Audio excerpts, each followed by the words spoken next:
Bismillahirrahmanirrahim. Saya akan mulai teman-teman sekalian dengan kaum Yahudi. Tentu kalau kita ingin rincikan secara etimologi, makna Yahudi, terminologinya, ini akan panjang. Maka saya akan langsung saja memaparkan apa yang disampaikan oleh langsung Allah Subhanahu wa Ta'ala, sumber yang tidak akan mungkin ada kekeliruan dan kesalahan, Tuhan alam semesta.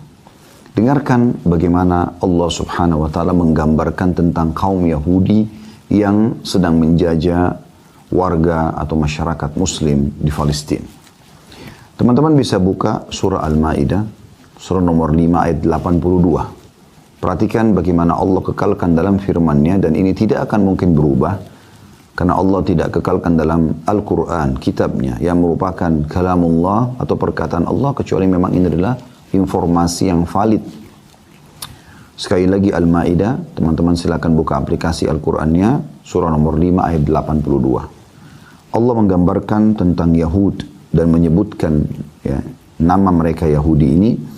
A'udzu billahi minasyaitonir rajim. Latajidanna asyaddun nasi adawatan lil ladzina amanu al-yahuda wal ladzina asyraku. Al-ayah. Saya katakan ayat karena sampai situ saksi bahasan kita, karena kita sedang ingin membahas masalah kaum Yahudi. Allah mengatakan, kalian pasti akan mendapatkan orang yang paling keras permusuhannya terhadap orang-orang beriman adalah Yahudi dan orang-orang yang berbuat kesyirikan. Orang-orang yang membuat kesyirikan. Sekali lagi teman-teman yang belum membuka, silakan dibuka surah Al-Ma'idah, surah nomor 5, ayatnya ayat 82. Allah berfirman, saya ulangi, A'udzu billahi minasyaitonir rajim. Latajidanna asyaddan nasi adawatan lil ladzina amanu al-yahuda wal ladzina asyraku. Al-ayah. Sesungguhnya kamu dapati orang-orang yang paling keras permusuhannya terhadap orang-orang beriman adalah orang-orang Yahudi dan orang-orang musyrik. Jadi memang Allah kekalkan permusuhan mereka yang sangat keras terhadap orang-orang beriman. Bukan hanya kita dan bukan hanya teman-teman kita di Palestina sekarang. Bahkan kepada Nabi Muhammad SAW pun mereka memusuhinya. Nanti akan kita gambarkan melalui hadis-hadis Nabi sallallahu alaihi wa ala alihi wa sahbihi wasallam. Begitu juga dengan surah Al-Maidah juga ayat 64. Mereka teman-teman sekalian digambarkan oleh Allah Subhanahu wa Ta'ala. Jadi masih surah yang sama tapi kita mundur ya ke ayat 64-nya.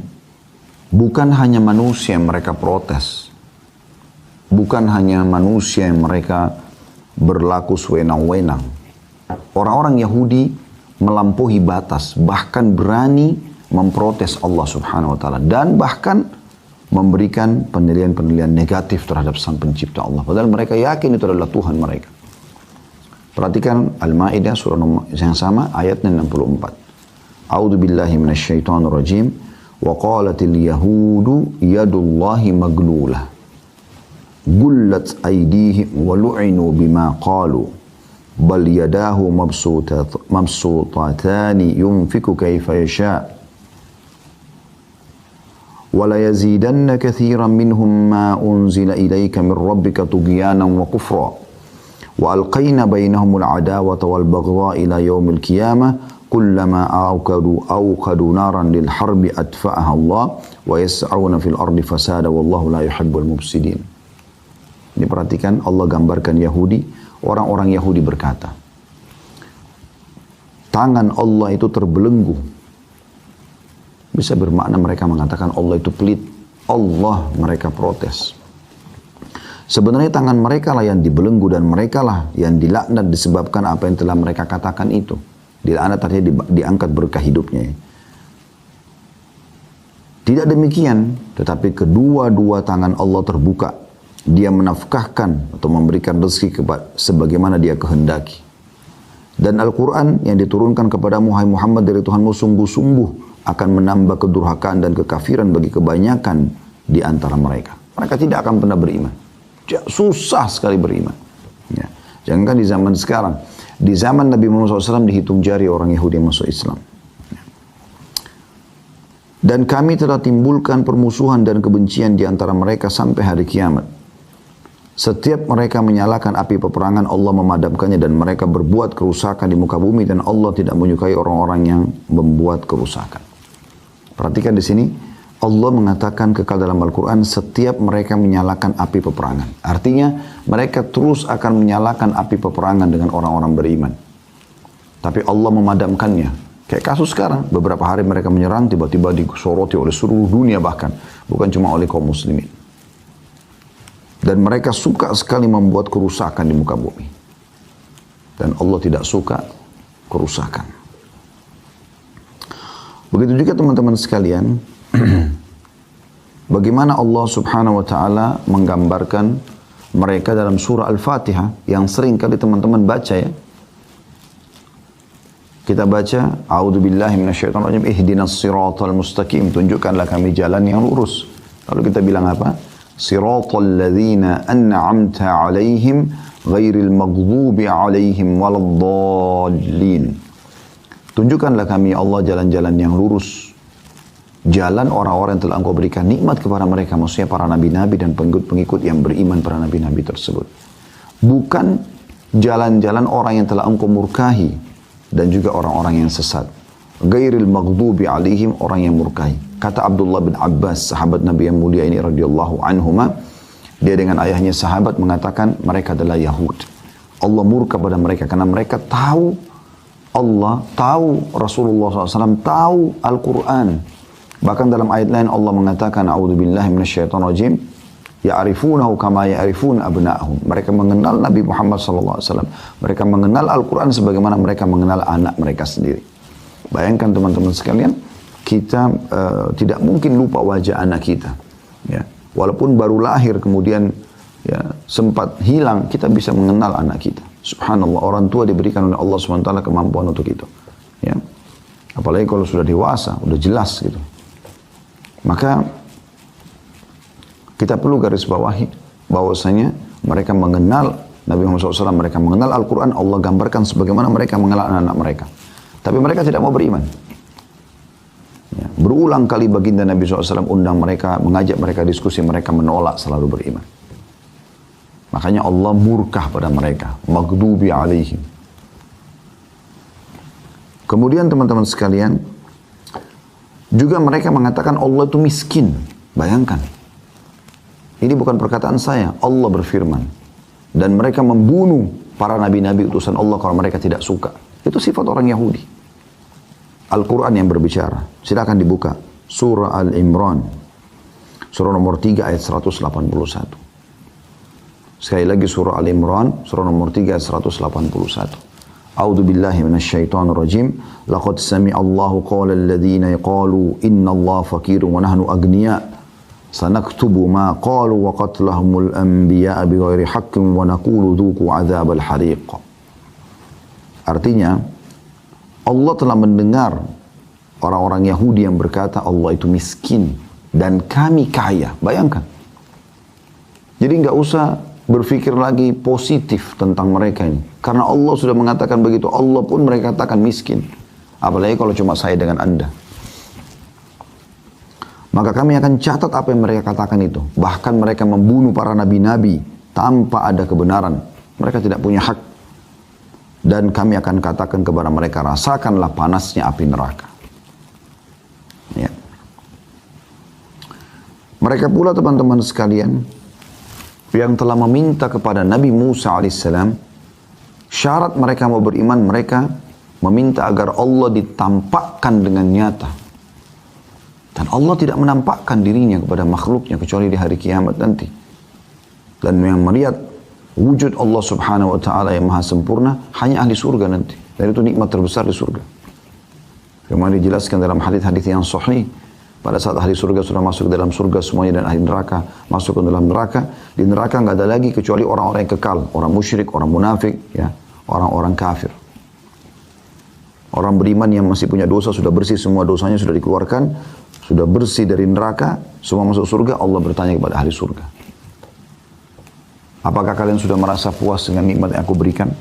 Maka ahli surga semua serentak akan mengatakan, ya Allah, nikmat apa lagi yang kami inginkan setelah engkau selamatkan kami dari neraka, engkau masukkan kami ke dalam surga. Maka tentu ini nikmat terbesar nanti hari kiamat, karena tidak ada pilihan lain. Surga atau neraka, surga nikmat abadi, atau neraka siksa abadi.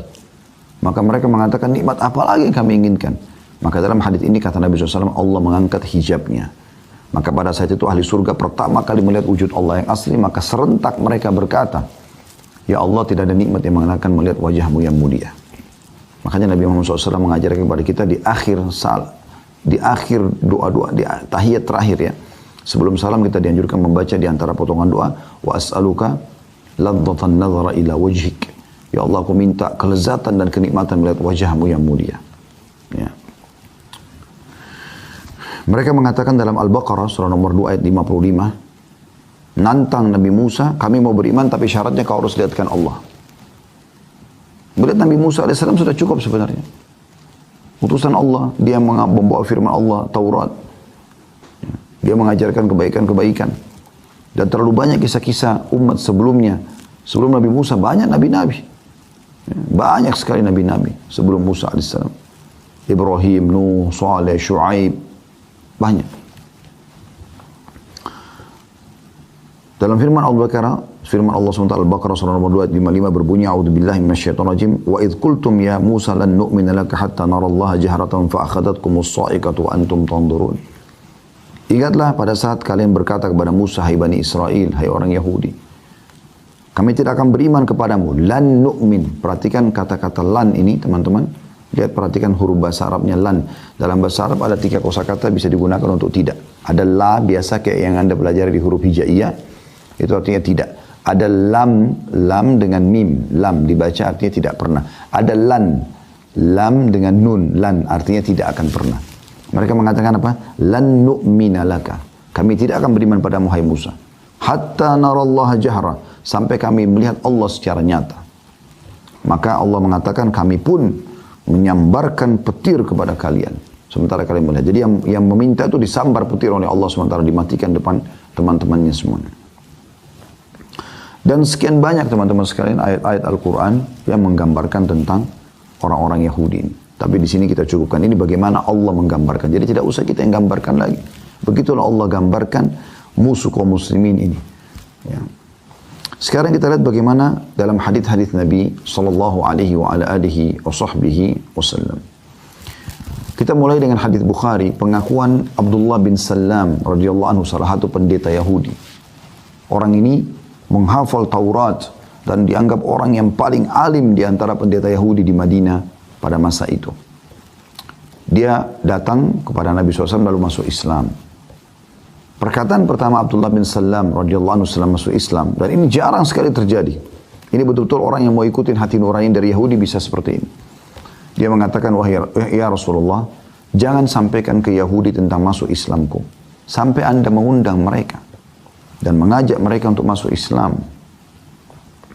Karena sesungguhnya Yahudi itu kaum yang suka berkhianat.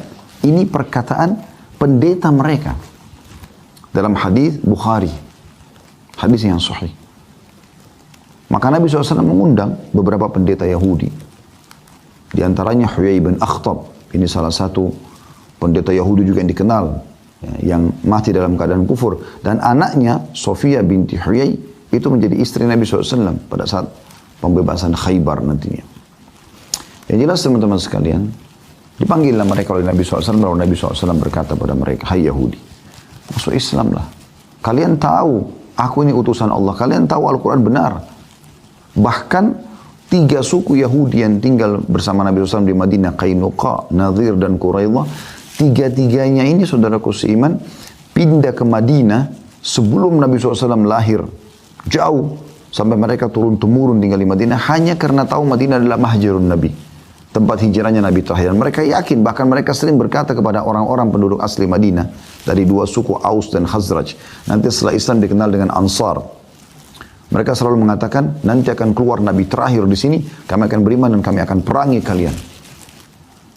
Tapi waktu Nabi Muhammad SAW diutus, mereka memungkirinya. Mereka tidak mau beriman. Karena maunya Nabi sesuai dengan hawa nafsu mereka. Apa kata Yahudi tersebut? Kami nggak mau beriman kepadamu. Lalu kata Nabi Muhammad SAW, bagaimana pendapat kalian tentang Abdullah bin Salam? Mereka mengatakan, itu adalah Sayyidina wa ibnu Sayyidina. Dia adalah Tuhan kami dan anak Tuhan kami. Wa alimuna. Dan dia adalah orang yang terpintar di antara kami. Orang yang paling alim, yang paling berilmu dia. Kata Nabi Muhammad SAW, bagaimana kalau Abdullah bin Salam masuk Islam? Mereka bilang, nggak mungkin. Mereka pungkiri, nggak mungkin itu. Kata Nabi SAW, wahai Abdullah, keluarlah. Abdullah bin Salam kebetulan berada di belakang, sebelah tembok ya, sebelah tirai. Kemudian masuk lalu mengatakan, Asyhadu an la ilaha illallah wa anna Muhammad Rasulullah. Mereka kenal Abdullah bin Salam, kepala pendetanya mereka. Syahadat. Mereka kaget luar biasa gitu. Sampai akhirnya mereka tiba-tiba langsung membalik fakta. Bayangkan, langsung mereka mengatakan dia adalah orang yang terbodoh di antara kami. Dia orang yang paling terhina di antara kami. Ini dalam hadis Nabi SAW, selain ayat-ayat Al-Quran tadi. Begitu muamalahnya mereka. Disebutkan juga dalam hadis Bukhari yang lain, bagaimana pernah mereka melewati, sebagian pendeta mereka melewati Nabi SAW sambil mengatakan, Assalamu alaikum. Assam, bukan assalam ya. Assam ini artinya kematian. Jadi mereka mendoakan kematian untuk Nabi SAW. Bayangkan, Nabi didoakan kematian. Itu kan luar biasa gitu. Ya. Maka pada saat itu, Nabi SAW mengatakan, wa'alaikum, dan untuk kalian. Dan ini kalau kita sedang diucapkan salam oleh ahli kitab, Yahudi dan Nasrani, jawaban kita begitu. Misalnya ada teman anda di kantor, atau partner bisnis, atau siapa saja, orang mengatakan Assalamualaikum, kita mengatakan Waalaikum saja. Tidak usah ada assalamnya gitu kan. Tapi pada saat itu, Ummul Mu'minin Aisyah radhiyallahu anha sangat tahu apa yang mereka ucapkan. Lalu kemudian Aisyah marah mengatakan, semoga laknat dan murka Allah turun pada kalian. Lalu kata Nabi SAW, wahai Aisyah, tenanglah. Kata dia, ya Rasulullah, tidak anda dengar apa yang dia ucapkan? Mereka ucapkan asam gitu, kematian. Kata Nabi SAW, tidakkah kau dengar apa yang sudah aku jawab? Aku sudah jawab, wa'alaikum. Artinya untuk kalian juga. Ingatlah, doa kita kepada Allah untuk mereka diterima, doa mereka kepada Allah untuk kita tidak diterima. Tapi bayangkan, mereka doakan kematian untuk Nabi Muhammad SAW. Apalagi kalau cuma pengikutnya saja. Ya, anda mungkin sempat lihat cuplikan, saya lihat cuplikannya bagaimana muslimah pakai jilbab, ya, dikumpulkan di depan anak-anak kecil, kemudian mereka tembak mati. Bagaimana anak kecil mereka sembelih, mereka tembak. Belum lagi pemerkosaan yang terjadi, belum segala macam hal. Kejahatan yang mereka lakukan luar biasa gitu. Dan Nabi Muhammad SAW sudah mengajarkan kepada kita bagaimana bermuamalah dengan mereka. Di Madinah tadi saya bilang ada 3 suku Yahudi, Kainuka, An-Nadir, dan Quraidah. Dan 3-tiganya diusir oleh Nabi SAW dari Madinah. Kenapa diusir? Ada sebabnya. Waktu Nabi SAW hijrah ke Madinah, tahun 1 Hijriah, sekarang kita berada di tahun 1442 Hijriah. Waktu Nabi SAW hijrah ke Madinah, beliau membangun 3 pondasi dasar negara. Yang pertama itu membangun masjid. Pertama Masjid Kuba, beberapa hari kemudian lalu membangun masjid beliau, Masjid Nabawi. Ya. Ini sebagai simbol kalau Madinah adalah kota Islam. Karena mayoritas penduduknya masuk Islam. Dari suku Aus dan Khazraj. 2 suku asli Arab di Madinah.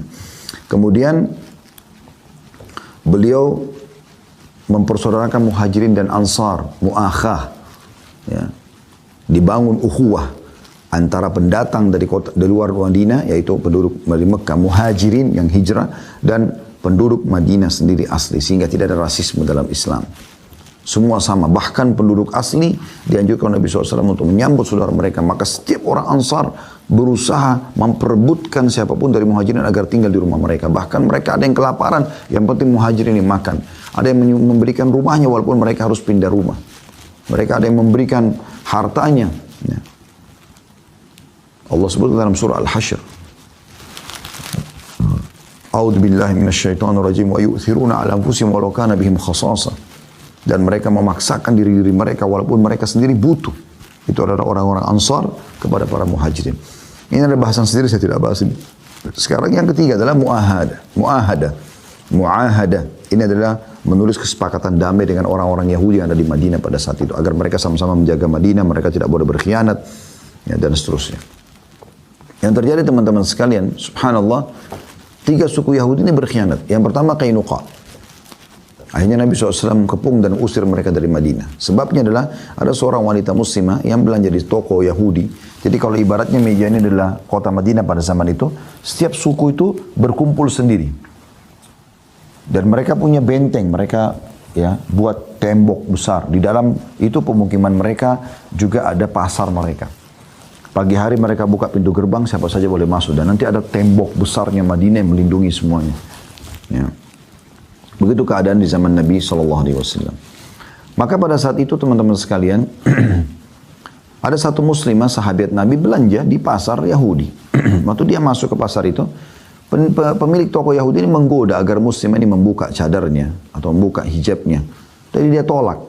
Nah Yahudi ini nakal, dia mencantolkan sebuah besi tajam sehingga tanpa disadari oleh sahabat ini, kemudian pada saat dia bergerak, sobek bajunya, kelihatan auratnya. Maka si pemilik toko menertawakan hal tersebut dengan teman-temannya. Rupanya ada seorang sahabat Nabi, laki-laki lewat, kemudian marah, menghembus pedang lalu membunuh pemilik toko tadi. Karena dia tahu ini kasusnya, ini pelakunya. Maka orang-orang pasar Yahudi mengeroyokin si muslim sampai mati tadi. Nah muslimah, perempuan ini pulang, maksudnya pergi ke masjid Nabi SAW lalu melapor. Lalu Rasulullah SAW mengepung pemukiman orang-orang suku Qainuqa ini untuk menyerahkan si pembunuh muslim tadi. Tapi mereka tidak mau, mereka malah menantang Nabi SAW berperang. Mereka mengatakan, apakah kau pikir kami takut, hai Muhammad, lalu menunjukkan kekuatan-kekuatan mereka. Ya, dengan baju perangnya menunjukkan pasukan mereka ada. Maka Nabi SAW mengepung mereka. Dan Allah akhirnya membuat mereka takut, akhirnya mereka menyerah. Dan mereka diusir dari Madinah, mereka pergi ke Khaybar, sekitar 183 kilo kurang lebih dari Madinah. Kemudian suku yang kedua, beberapa waktu setelah itu, suku Nadhir. Waktu itu ada seorang sahabat, terjadi perselisihan dengan satu orang Arab dari suku Arab yang lain yang bukan Muslim. Lalu terjadilah, dibunuhlah si orang non-Muslim ini, kemudian akan dibayar diahnya, denda kematian gitu kan. Karena membunuh maka dibayar dia. Biasanya mereka sudah punya kesepakatan pada saat itu. Nah kebetulan Nabi SAW tidak ingin mengirim sahabat ini ke sana. Takut nanti dibunuh lagi. Nah, sekutu dari suku Arab ini adalah suku Nadhir.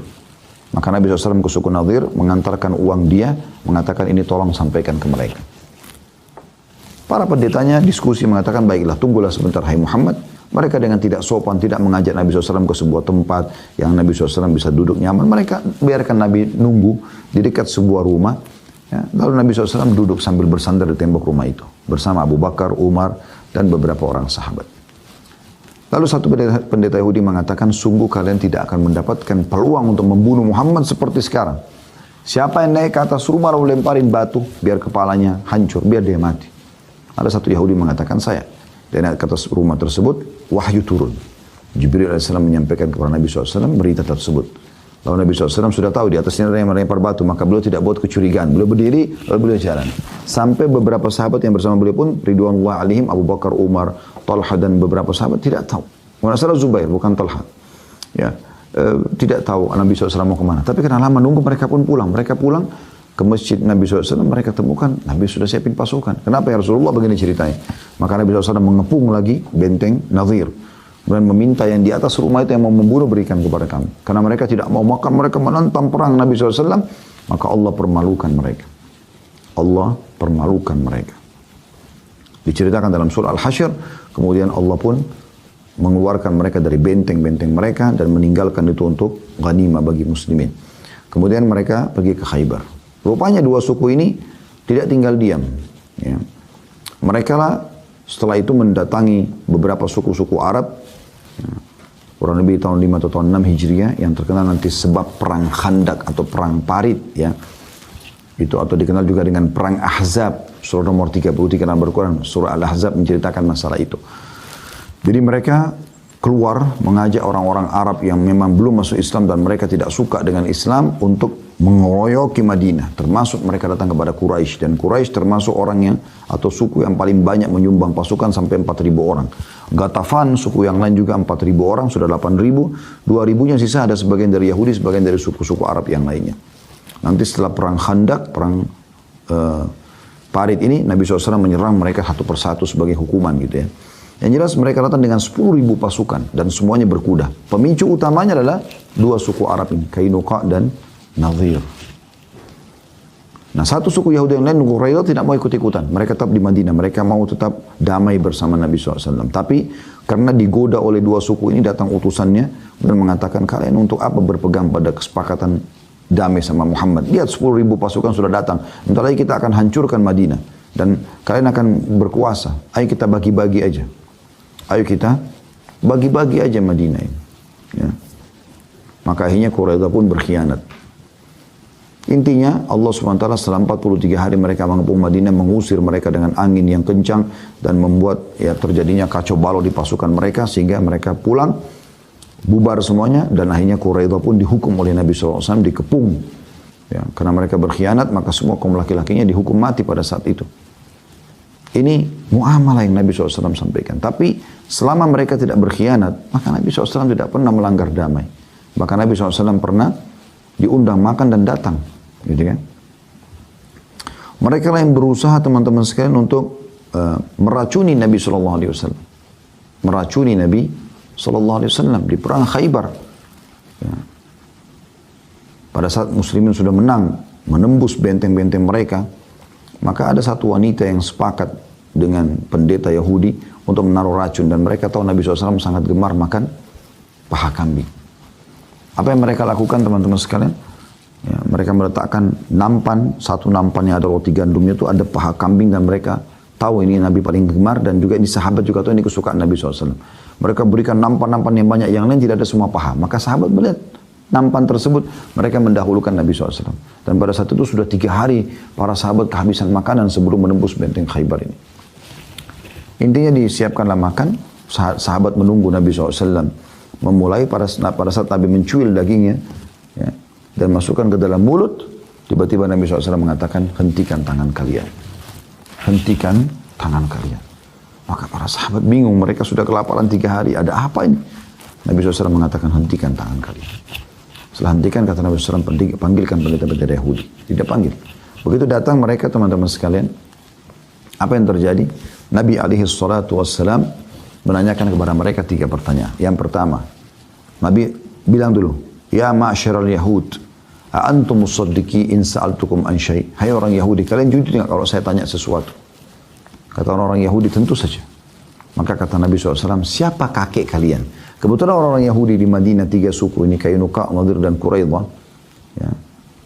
Itu teman-teman sekalian, mereka memang orang-orang yang punya jalur kakek, satu orang kakek yang mereka tahu ini lemah orangnya, nggak layak untuk dikenang dalam sejarah.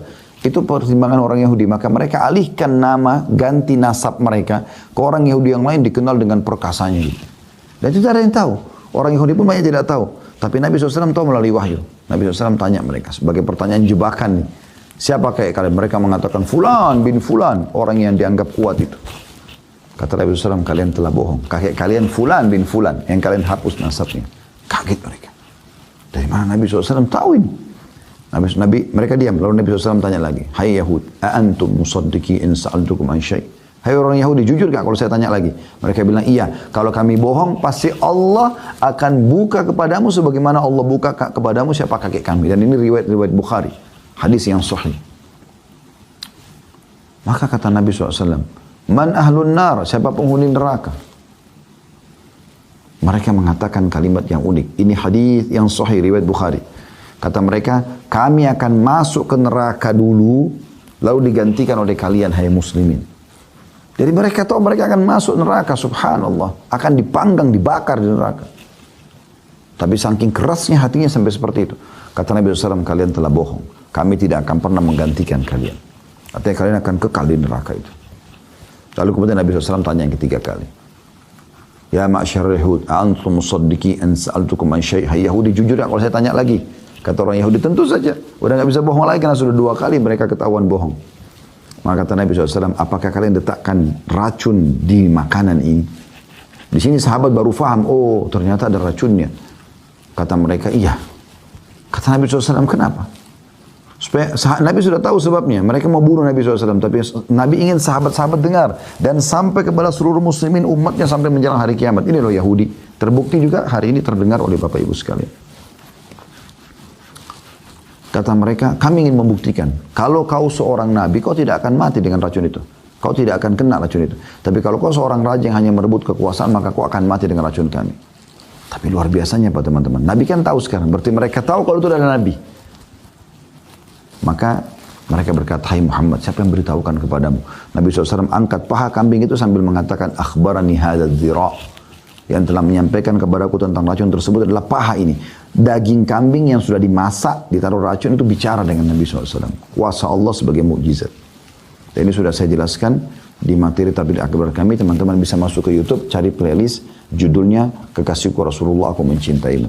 Cukup banyak situ mukjizat Nabi SAW sudah kami sampaikan. Di antaranya berbicaranya paha kambing yang sudah dimasak ini yang membuktikan atau menceritakan tentang racun yang ada padanya.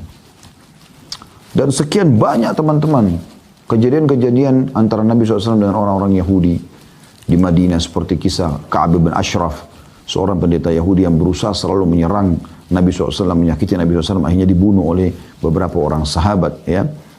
Dalam kisah yang masyhur dan sekian banyak kejadian-kejadian mereka. Ada juga Abu Rafi' ya, yang juga sama berusaha untuk membunuh Nabi SAW, membayar pasukan untuk menyerang Madinah, membayar para penyair yang menyujud-nyujudkan Nabi SAW. Begitu sifat mereka. Dan itu sudah ada dalam sejarah.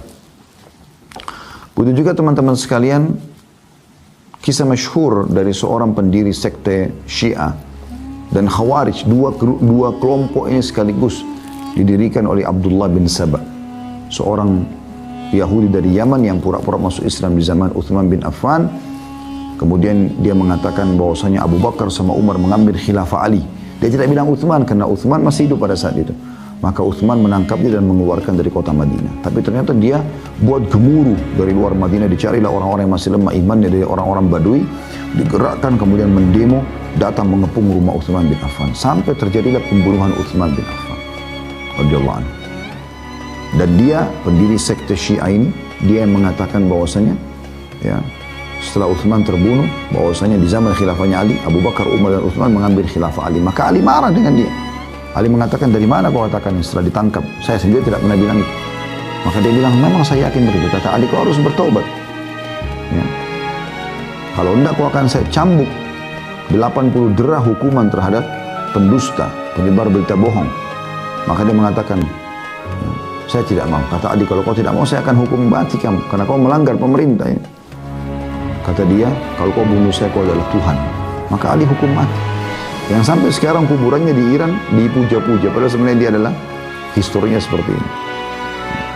Dan dialah pemicu juga kelompok Khawarij yang keluar dari Ali radhiyallahu anhu pada saat ya, terjadi cekcok. Sebenarnya bukan cekcok ya. Mereka yang membuat merekayasa cerita terjadinya antara Muawiyah sama Ali radhiyallahu anhu, bahwasanya mereka akan saling berperang dan akhirnya terjadilah kekacauan pada saat itu.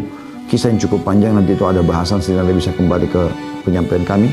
Yang jelas mereka lah pemicu daripada terjadinya perang atau Ali akhirnya memerangi mereka setelah mereka mengatakan kau tidak berhukum dengan hukum Allah. Waktu Ali bin Abi Thalib meminta Muawiyah untuk pulang ke negeri Syam dan selesai membaiat Ali sebagai khalifah. Dan sekian banyak teman-teman, banyak kisah-kisahnya ya. Kita tahu orang-orang Syiah yang mengatakan bahwasanya Al-Quran kurang, mencaci maki para sahabat, bahkan mengkafirkan. Itu sekte dibangun oleh Abdullah bin Saba. Khawarij yang mengklaim orang lain kafir. Boleh bunuh-bunuh sembarangan walaupun kaum muslimin. Itu juga dari dia. Siapa dia? Yahudi yang pura-pura masuk Islam. Anda bisa baca kisah Abdullah bin Saba. Cukup banyak artikel menjelaskan masalah itu. Nah ini teman-teman adalah orang Yahudi. Begitulah Al-Quran dan Sunnah menggambarkan mereka. Dan itulah histori yang sampai kepada kita.